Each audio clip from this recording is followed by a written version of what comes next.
Hello mga Damadorians, magandang araw sa inyong lahat. Ito na naman tayo para muling makipagdama kwentuhan na naman sa inyo. Pero pending muna tayo doon sa tutorial na 115 versus 214 kasi merong request na pagbigyan natin itong request nila. Nasabi daw, bigyan ko daw ng analysis yung laban nila ni Dama King at ni Joy Joy. Okay, sige.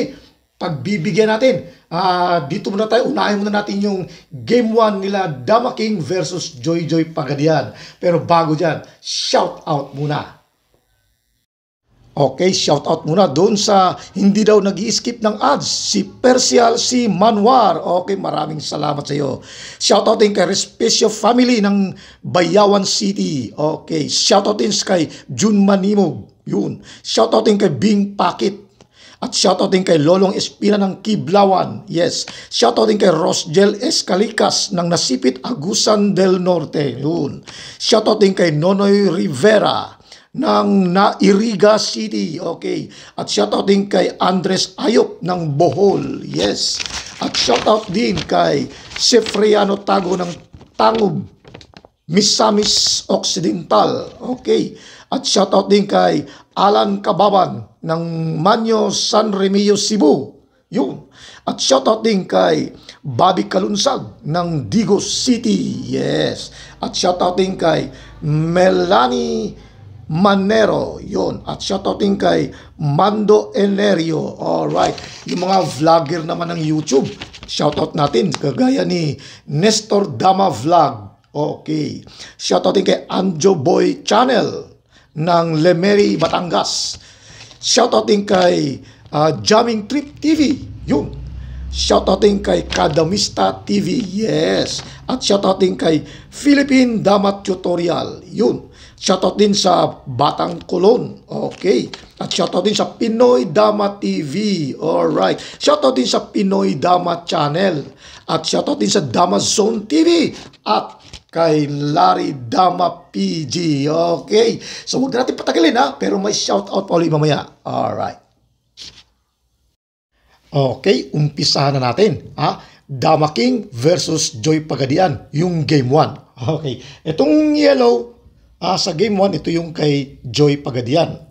Ito namang blue, ito yung kay Dama King. Unang sulong si Joy. Tumira siya ng 115. Yan. Sumagot si Dama King ng 313. Sinubo, no? Yan. Kain. Kain din. Tapos nag-116 si Dama King. Nag-314 si Joy. Yan. Tapos nag-5-1. 5-1 din yung dilaw. Nag-9-5. Sa kanyang tirada, ang dami nitong mga another way, no? Pwedeng mag-16-13 kagad. Pwedeng pumasok kagad. Pero dito ang ginawa, nag-9-5 muna si Dama King. Tapos ang ginawa naman dito marami ding another way to.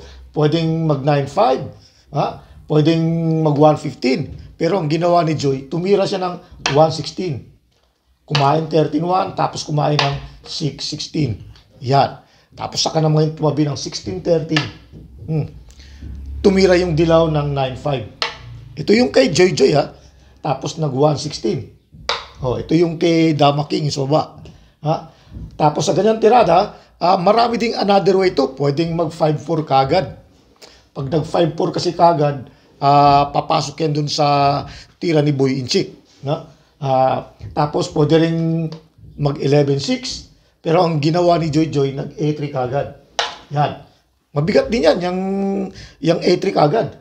Kasi kapag ako ang magdadala nito, tapos titira ako ng 5-1, mahihirapan ako nito. Hindi ko alam kung paano ko nito itatabla. No? Siyempre, mahina lang tayo. Kaya, dito sa ganitong posisyon, pwede rito, pwede rin may subo. Pero, kung ako ang titira, talagang ito din ang ititira ko. Na kung saan yan din ang tinira ni Dama King. Kasi gusto ko kumalas para makapag-isip ng maluwag, no? Dahil pagka-ipitan, parang medyo tingin ko agrabyado kung iipitin mo pa ng iipitin. So, ang tinira dito, pwedeng ganito, no? Pag tumira ng 11-6, papasok yun sa magiging sulungan nila ni Boy Inchik. Kay Boy Inchik na itong variation pagka nag-11-6. Okay, so, tinira ito ni Joy. Siyempre, kumain. Yan, tapos kumain. kain, tapos kain ulit, kumain ng 13-7. Okay, dito pwedeng kumain ng 12-2, no? Pero ang pinangkain niya ay 11-3. Yan. Okay, ngayon, tira ngayon ng blue. Okay, tira ni Dama King. Sa ganyang tirada, ang tinira ni Dama King, itong 5-1. Tama rin itong 5-1 na tinira niya. Kung sa bookline ni Gusting, 5-1 ang tira kay Gusting. Pero pwede rin ito, another way ito. No? Another way yan, na pwedeng kung ano yung ititira, pero ganun din, mauwi din sa tablahan din lang. Okay, so kung halimbawa, subukan natin muna yung another way. Ito yung kay Dama King, no? Di ba? Okay, kung halimbawa, subukan natin yung another way. Pag ito ang tinira, ito rin ang titira pang panablahan. Ha? Kasi ang gagawin niya, ipapakain to.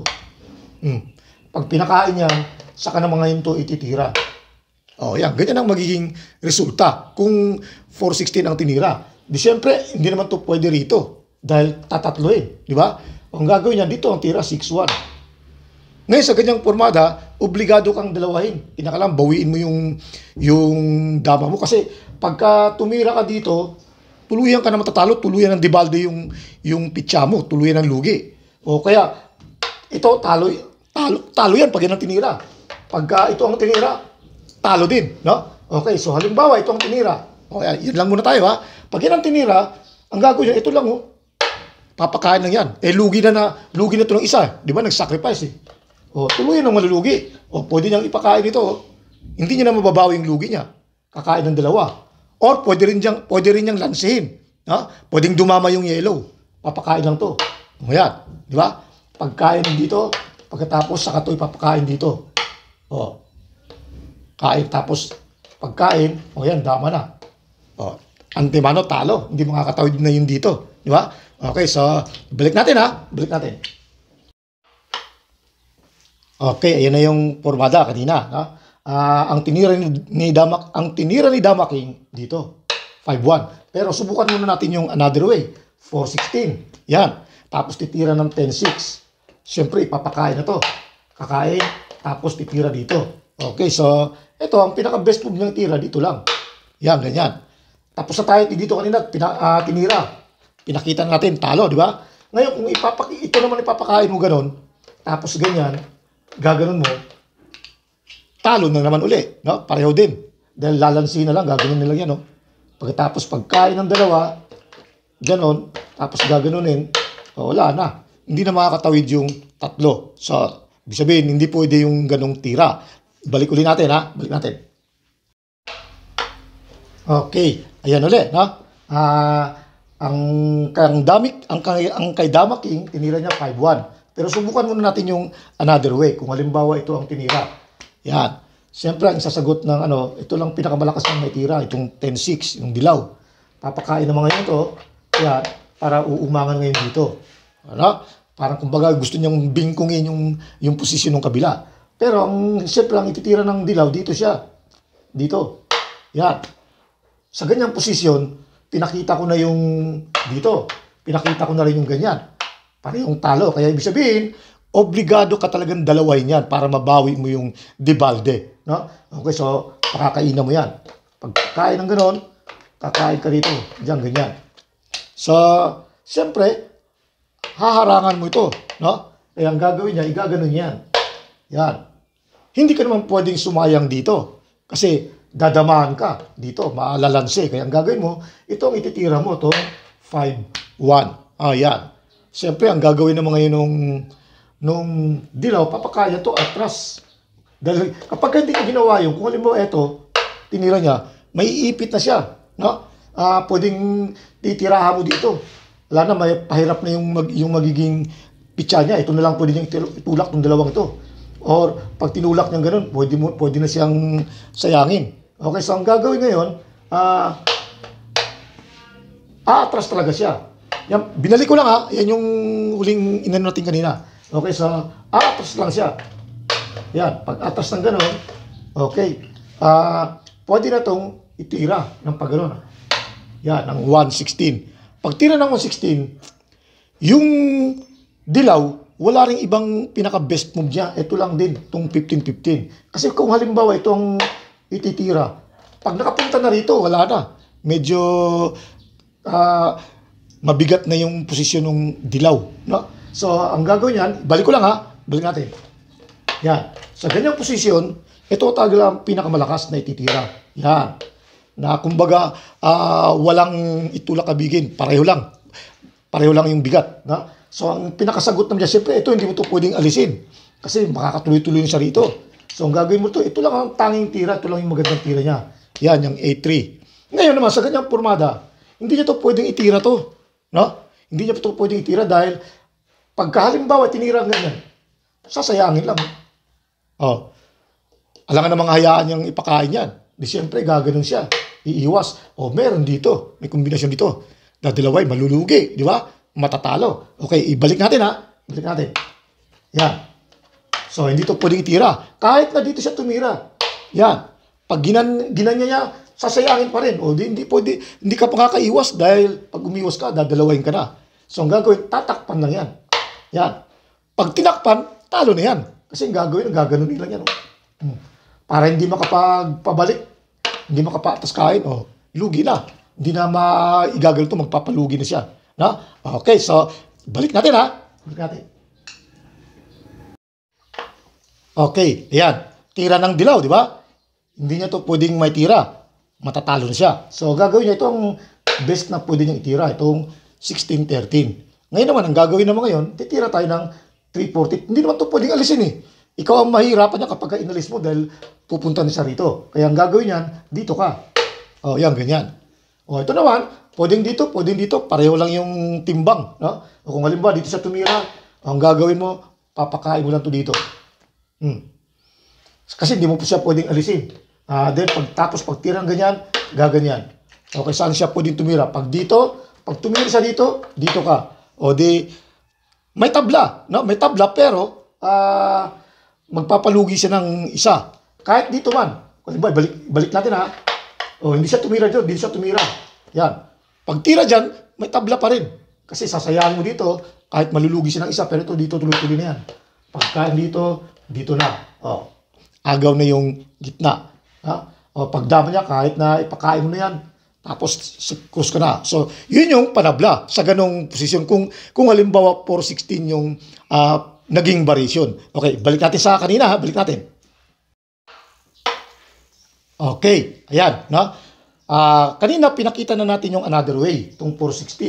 No? Pinakita natin kung paano tumabla, pero may mga panalo. Kung magkakamali, pag tama pareho, tabla pa rin. Ngayon, ang tinira ni Dama King, ituloy natin yung kay Dama King na tinira niya. Ang tinira niya ay 5-1. Bakit 5-1? Pero sa libro ni Gusting, ganyan din ang variation. Bakit 5-1 ang tinira? Kasi para makontrol itong 314, itong nasa 3, para hindi makapag 314. Ha?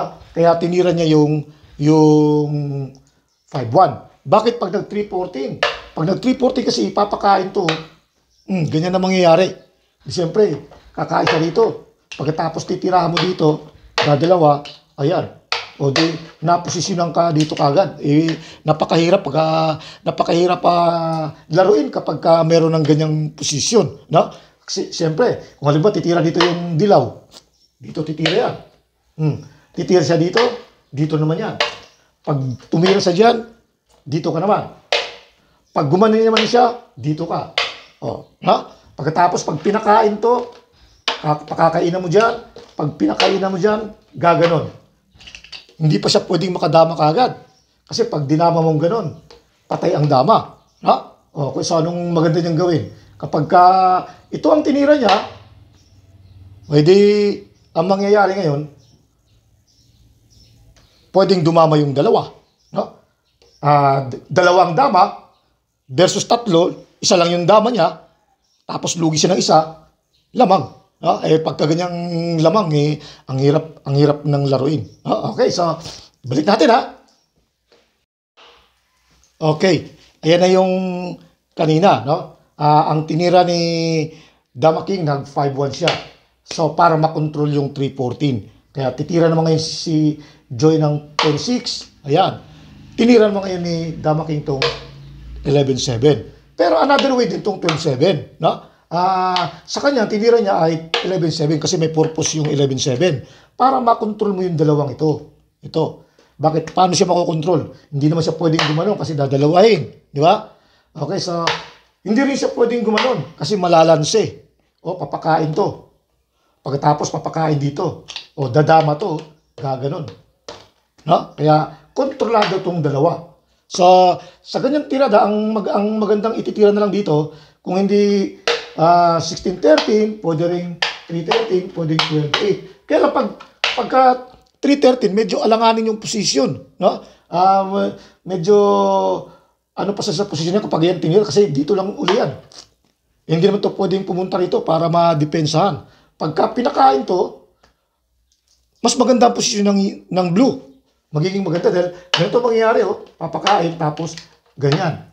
Hindi lang pwedeng umiwas kasi mananakawan. Pag gumanon, papasukan dito, gaganonin. No? O, balik natin. Kung halimbawa, tinakpan, pwede naman siya dito. O yan, ganyan.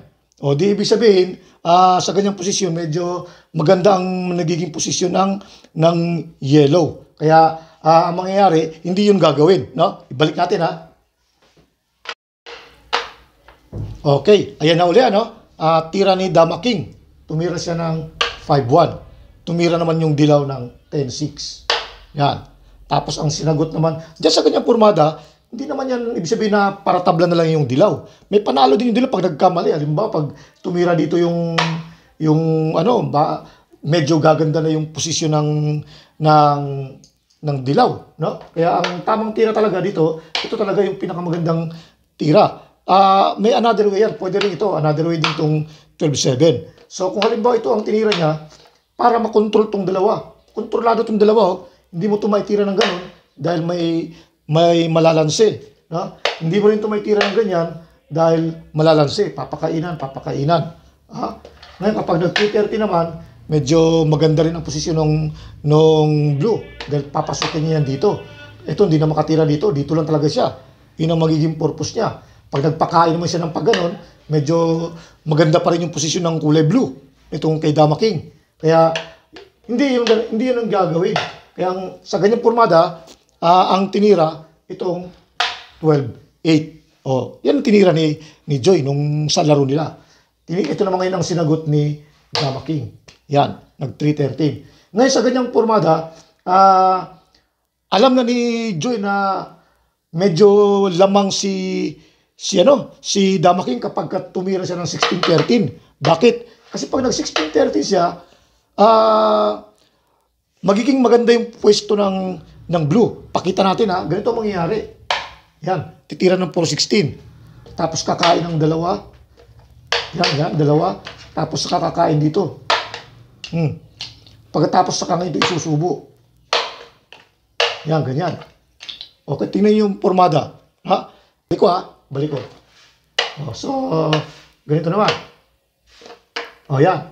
Kapag nag 3:30 naman, delikado rin yung dilaw. Siyempre, dito niya ilalagay yan. Di ba? Okay, balik ko Kapag nag 6-2 naman, titirahan mo ngayon dito. Yan. Tingnan niyo yung posisyon. Wala siyang pwedeng ibang itira, kundi ganyan lang. Sasabay lang niya. Para hindi siya malugi ng pitsa. Pagkain dito, kakain ngayon dito yan. Pagpunta dito, alin ang maganda niyang tira? Dito, 214 or 215. Pareho lang. Kung halimbawa kung mag-215 siya, siyempre dadama lang yan dito. Pag umiwas, matatalo na. Pag gumanon, dito lang yan dadalhin. Di ba? Balik ko Balik natin. Okay. So, ang gagawin niya, papakain niya to. Di ba? Pag pinakain niya ganyan, titira dito, tapos pupunta doon. Hindi pwede rito dadama. Dito ang dama niya. So, ang mangyayari, 3-2. Lamang na lamang yung blue. Kasi pagka dito siya dumama, dadali naman yan dito. Sa 3-2 ang mangyayari. Tapos agaw yung gitna. Ganun ang mangyayari. Kaya hindi ginawa yung 16-13. Ibalik natin ulit Yan ulit. Balik natin Tumira ng 5-1. Tumira naman yung dilaw ng 10-6. Nag 11-7 yung blue. Tapos nag 12-8. Nag 12-8. Yan. Pag tira ng 12-8, saka nung tinira dito. Nag 3-14 naman. Yan. Pag tira ng 3-14, sinayang. Para hindi na ito makapunta rito. No? O, di siyempre, ang gagawin, tatakip ka lang talaga, wala namang iba. Yan. Pagtakip, ngayon sa ganyang pormada, kapag ka nag-116 si Dama King, magkakatabla na, kaya lang, tabla pero maganda yung posisyon nung dilaw. No? Baka may pag nagkamali, pwede rin manalo yung dilaw. So, hindi ginawa ni Dama King. Balik natin, ha? Yan. Ang tinira ni Dama King, ito. Yan. O, yan ang tinira niya. Ngayon, sa ganyang pormada naman, ang tinira ni Joy nag-14-15. Pero hindi tinira yung A3. No? Bakit pagka A3 ang tinira, anong mangyayari? Okay, pakita natin kung anong mangyayari. A3 muna tayo. Pero ito yung original na tira sa actual na laban. Okay, kung nag-A3 siya, siyempre sigurado, hindi ka magwa-116. Dahil pag nag-116 ka, medyo matatalo na. Dahil pag nag-116, hayaan lang kainin yun. Igaganon lang yan. No? Pagkain, mapapakainan na. Pwedeng ganun, tirahan ka ng ganun, o pwedeng dito. O dadamahan ka na. Di ba? Balik ko lang, ha? Balik ko lang. Yan. Okay, so pag nag-A3, hindi yun sasayangin. Ang gagawin ni Dama King, dito titira lang siya ng 7-2. O siyempre, wala namang pwedeng ibang itira yung yellow. Wala namang lanse, walang milagro. No? Dito, 3-30 lang. Yan. O saka pa ngayon titira ng 10-5. O ano pang ititira ng yellow? Magpapalugi na yung yellow. Sasacrifice na. Ano naman pwedeng isacrifice? Alam nga naman ito, tatatluhin. Pag ito, tagtad na siya ng Dibalde. Pag ito naman, ganun pa rin. Wala namang isusunod na tira. Ito lang ang magiging susunod niyang tira. Papakain ng 13-16, kain naman ng 113. Saka ngayon, wala na ibang ititira eh. Di ba? Sasayangin lang. Pag tirang ganon, dito na. Siyempre, obligado yung dos. No? Hindi ka pwedeng dito kumain dahil may dalawa. Pag kinain mo yung dalawa, ayan na. Kitang-kita na panalo. Ito. Yan. Tapos kakain dito, kakain doon. Saan pupunta to? Okay, talo. No? Okay, balik natin, ha? Balik natin. Okay, yan ulit. Ha? Tira ng blue. Tumira ng 5-1. Tumira ng 10-6. Tumira naman ng 11-7 para makontrol itong dalawang ito. No? Hindi siya makapag 3-14, hindi rin siya makapag 6-2. Kaya ang tinira dito ay 12-8. Yan yung kay Joy Joy. Tinira naman itong 7-3. Sa ganyang pormada, ito naman ang tinira ni Joy Joy. Nag 3-14. Tapos sinayang, siyempre magtatakip dahil makakain ng dalawa. Tinakpan. Ngayon ang ginawa, ito naman ngayon ang tinira. Sa ganyang pormada, hindi pwedeng sayangin, di ba? Kasi magkakaroon ng yung luluwag. Maring may tabla pero mas magiging maganda yung posisyon nung yellow. Ito ang tinira ni Dama King. Ayan. Ngayon sa ganyang pormada, pinakita ko na yung A3. Pinakita ko na, di ba? Delikado yung yellow pagka A3 ang tinira. Kaya ang ginawa, ang tinira ni Joy, nag-14-15 siya dito. Ayan. Kung titignan natin kanina, parang ipit na yung yellow. Pero sa bandang huli, sa bandang endgame, may, kumbaga sa manok, pupupo pa. May, pa pala ito, may panalo pang hinihintay. O tulad yan. Pag nagkamali ka ng kilos, halimbawa, ginanon mo, nag-416 ka, matatalo ka pa. No? O kaya halimbawa, ginanon, kumain. O ayan na. Saka ka naman ngayon gaganunin. O yan. O di, ano pang gagawin mo? Mahirapan ka na kung saan ka patitira. No? O nakaumang na yung padalawa. Pag ginanon mo naman, pwedeng sabayan ka rito. O delikado. Ang ganda ng posisyon ng yellow pag ganun ang ginawa. Pag hinayaan yung kain. Ibalik ko lang, ha? Ibalik ko lang. Okay, ayan. No? Tira ng dilaw. So, pag tira ng dilaw, ang ginawa ni Joy, sinayang niya to. Yan. Pinakita na natin kanina yung 416. Di ba? Matatalo yung blue kaya hindi gagawin. Ang ginawa ni, pinakpan to dito sa 10-6, 10-5. Tinakpan. Pwede rin naman dito. Pwede rin to. Kaya lang, pag dyan, tabla na rin. Siguro, ang habol siguro ni, kasi padalawa-dalawa, mauwis tabla. Kaya lang, siguro, ang habol siguro ni Dama King, gusto niyang manalo. Kaya tumira ng iba. Balik ko lang, ha? Balik ko lang. So, ang ginawa niya, tinakpan niya. Ayan. Pagkatapos, itong tinira ngayon ni Joy, itong A3. Okay. So, sa ganyang pormada, walang magandang pwedeng ibang itira yung blue. Kasi pagka pinadalawa to, ganyan ang nangyayari. Yan. Pag dito siya kumain, o sasayangan, no? No, malalamangan. Balik ko ha. Balik natin.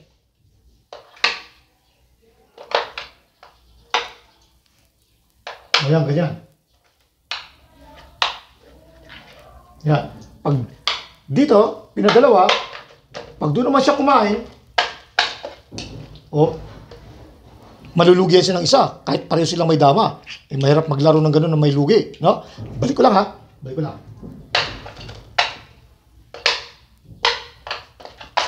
Oh, yan. So, sa ganyang tirada, tira ng blue. Ang ginawa ni Dama King, hindi niya pinadalawa at tinakpan niya.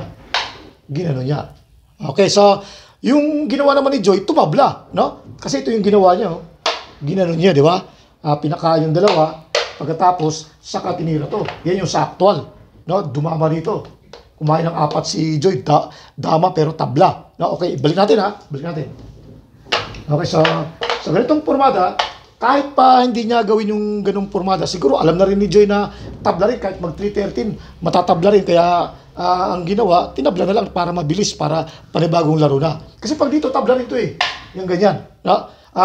Papakain na to, sacrifice. Kasi wala mong pwedeng ibang tira. Oh. Ipit na yung blue ngayon ang naipit. No? Kanina sa formada dito, kala mo ipit yung dilaw. Pero sa bandang uli, sa bandang endgame, mukhang naiipit na mga yung blue. Kaya ang gagawin dito sa ganyang formada, magsasacrifice. No? O yan.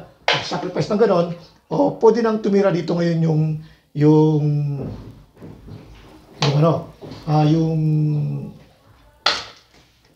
ng 5-4. Pwede nang tumira yung 5-4 yung blue. O kasi sa ganyang formada, wala naman pwedeng ibang itira. No? Pag ito, siyempre, malulugian ng malaki. So ito ang pinakamagandang itira ng yellow, 314. Hindi na magandang dito itira. Maiipit yung blue kasi lugi na isa yung blue eh. Kaya dapat hahanap ka ng magandang posisyon dahil lugi ka ng isa. Dito ka. Ngayon sa ganyang formada, wala rin pwedeng ibang itira yung yellow. Magsasacrifice na rin siya. Isasauli yung Dibalde. Okay? Papakain to. Gagano. O di, bawi na. Wala na yung lugi. Di ba? So, saka ngayon ito ititira, wala ka naman pwedeng ibang magandang ititira. So, igagano mo lang talaga siya. Yan. Kasi pag tumira ka ng iba sa ganyang formada, lalamang yung dilaw. Kaya, igagano mo lang. Tabla na. No? Pag pakain ng gano'n, dalawa, siyempre obligado yung dos. Hindi ka pwedeng kumain dito or hindi ka pwedeng kumain doon. Dalawa yung obligado. Yan. Pagkatapos, kakain ka rito ng 3. Pagkatapos, kakain siyang atras, kakain naman ng ganyan. Lugi ng isa yung dilaw pero ang punta niyan, tabla pa rin. Dahil ito lang ititira niya, kahit dito ka pa, kahit pumunta ka pa dyan, gumanong ka pa, ang resulta ng tabla kasi maaago yung gitna, mananakaw pa ito. Okay, so yun ang magiging resulta na kahit pala hindi ganoon ang ginawa ni Joy, kahit hindi siya nag-exhibition, nag-313 lang siya, tabla pa rin. Okay? So yan yan lang ang maibibigay natin ngayon sa pagbibigay ng review dun sa game 1. Okay, so game 2 naman tayo. Okay, pero bago dyan, shout out muna. Okay, shout out naman natin dun sa mga walang tigil sa pagsubaybay gaya ni Roy Kirante ng Israel. Alright. Shout out din kay Ruben Gaum. At shout out din kay Jolitz Bulahan. Yes. Shout out din kay Joven Tagulimot. Yun. Shout out din kay Alan Lungay.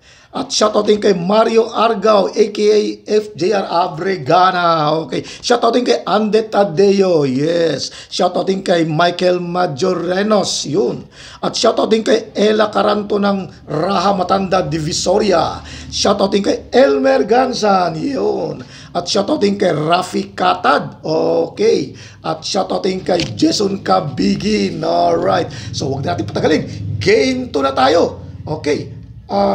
Kaso wala na tayong oras. Kaya sa next video na lang muli. Okay, so maraming salamat sa inyong oras.